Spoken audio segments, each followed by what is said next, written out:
سارے صحابہ مل کے آئے، کہنے لگے عمر فاروق سے کہنا ہے نبی پاک کے زمانے میں تو ظاہراً غربت تھی، ابو بکر کے دور میں بھی غربت تھی، اب تو بڑا مال ہے،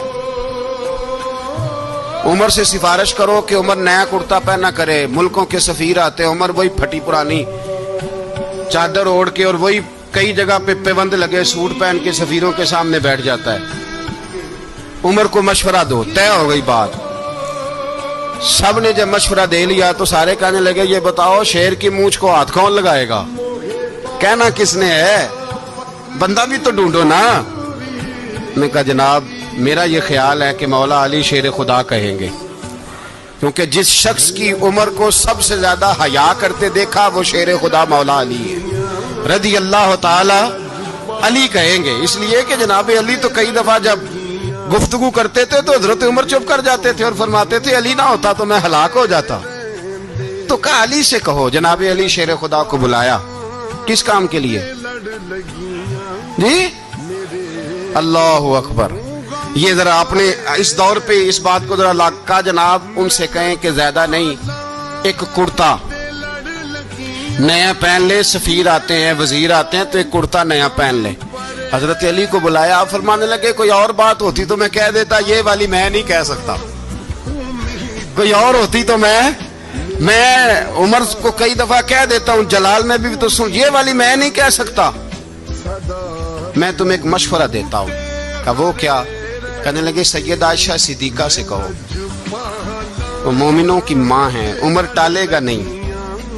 اماں جی سے جا کے اماں جی نیا کرتا عمر سے کہیں پہن لیں، وزیر آتے ہیں بڑے بڑے لوگ تو چلو کوئی عرض نہیں۔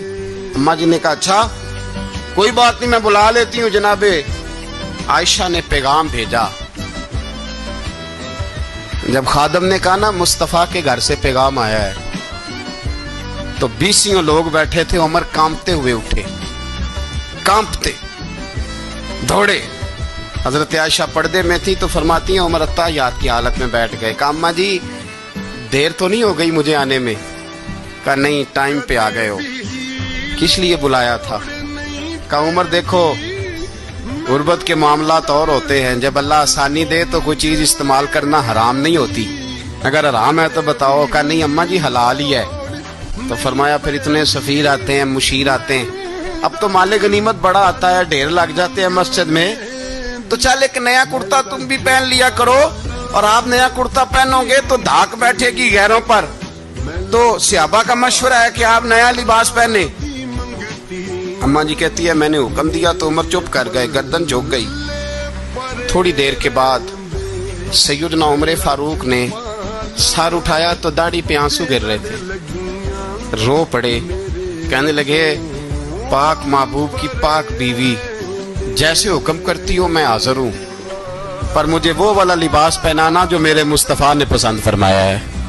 اگر یہ رنگ رسول پاک کا ہے تو میں حاضر ہوں، اور اگر نبی پاک کا نہیں تو پھر جیسے آپ حکم کریں۔